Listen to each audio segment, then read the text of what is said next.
A new Paramount Plus documentary is giving us an inside look at the family of pop superstars Aaron and Nick Carter and how fame took a devastating toll on their lives, and devastating is a word here. Aaron, who died back in 2022 after battling addiction, rose to stardom in the late 90s following his older brother Nick of the Backstreet Boys. The two-part documentary from See It Now Studios is called The Carters, Hurts to Love You. Aaron's twin sister, that would be Angel Carter Conrad, shows how mental health struggles and addiction affected their family and ultimately led to the death of Aaron and two of his sisters. We're also going to hear from their friends and their family. I don't think this has ever happened, but they have officially declared a state of emergency. Make some noise for the Backstreet Boys! I was 4 years old when Nick started in the Backstreet Boys. Aaron, what do you think of those fans, buddy? Crazy. And Aaron was just like this mini version of Nick. He was born to be a star. Ken was watching, boy, don't stop. But there was a tremendous amount of pressure put on Aaron. In our family, mental health disorders run very deep. Did you lie? I don't know. The family secret of chaos and fear, it was behind the scenes. When fame and money came into our lives, it destroyed our family. Because my brothers were so successful, money became the driving force. It's a lot of pressure. You don't know who to turn to, who to trust. How could you do that to me, you know? I don't think that he ever meant to hurt those kids. I don't think he knew how to be a father. At this point, Aaron was past the pop star phase. He seemed really vulnerable. My heart's broken right now. The decline was pretty rapid. Do I look like a man you want? Things started to spiral for Aaron. Set that on fire, baby. I looked at him and I was like, "What are you doing, Aaron? Stop." I'm gonna come at you guys so Aaron Carter. We're like, oh my God, he's going to kill Nick or Lauren. He's gonna kill somebody, and then he's gonna kill himself.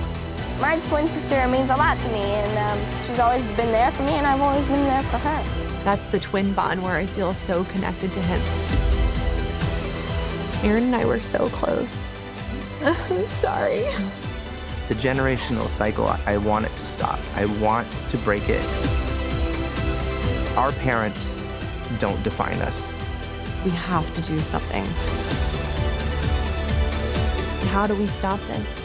We stop this by speaking out about it. And that's why I'm here.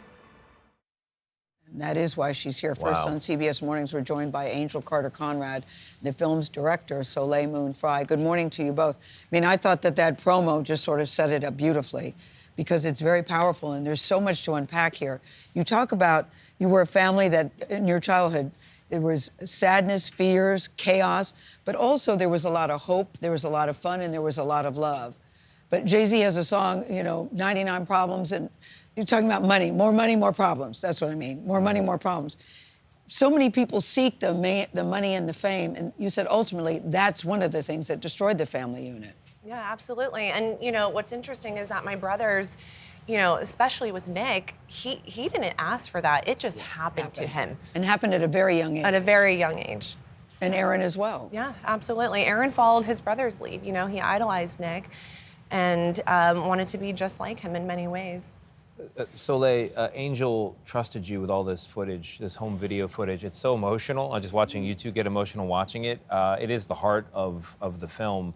What was it like going through those hundreds of hours? It was heart-wrenching. Yeah.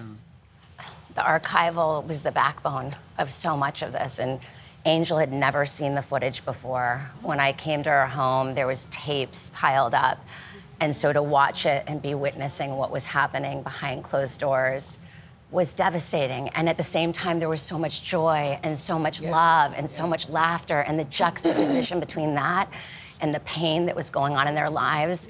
For me, it was so important to tell what I believe is one of the most universal stories, which is mental health and addiction and the crisis that we're facing right now, and that Angel had the courage to allow us to do it through her lens and her family's trauma was very inspiring. And speaking of that courage, initially you didn't want to do this. When did you have a change of heart and why? You know, yeah. The when it first came to me, it was a no. Why? Just because I have never put myself out there in that way. I've never felt the need to do that. But as things started to progress, and as I realized that the Carter family children need someone in this family to stand up and to show them that, you know, bad things are going to happen to you, good things are going to happen to you, but at the end of the day, it is a choice how you choose to look at it that's going to help define your way. So it was really standing up for them and showing them that, hey, someone has your back, and it's going to be okay, and you can make that choice for yourself. Yeah, you've got 5 siblings, and the only 2 left are the oldest and the youngest. You said, you know, when it comes to mental health and addiction, that's one of the main reasons why you're speaking out today, because you want people to talk about this. From the time we started this journey and we started making this documentary, Angel lost her 3rd sibling. Yes. Yes. It was devastating. It is devastating. And she is a true example of taking that pain and turning it into purpose. But at one point, Nick had said, listen, we all need to get therapy. And you asked your siblings, and only 2 people raised their hand to get the therapy. Who was that? Well, Nick sat us down after we were all finished filming House of Carters that day, and he said, who wants to go to therapy? I will pay for individual therapy for each one of you. And I raised my hand, and I remember just looking around, and I was, oh my gosh, none of them are raising their hand. They don't want to do this. And I just remember that moment. It was a pivotal moment for me. It was you and Nick. And there was a line that Nick said, our parents do not define us. Yeah. Because you didn't have one parent that had mental health and addiction issues. Both of your parents had struggles. Right, yeah. And the intergenerational trauma that gets passed on from generation to generation that I think we're realizing so much more now. And it's so important to destigmatize that and to have these conversations so that we can break our generational pattern. Yeah, because you all have children. Your siblings have children. And that's one of the reasons why you're speaking out for your children. They're going to grow up and they're going to learn about their family one day. And I want them to be able to have something that they can look at as a resource and to make that change. And know there was a shift for the better. Right, exactly. Generationally. It's very powerful. It's 2 parts. Really powerful. Listen, I was only going to watch 10 minutes because I landed at 1:30. And I watched the first 10 minutes and I go, oh God, I got to finish it. So I watched 1 and 2. Bravo, well done, well done. Very powerful, very powerful.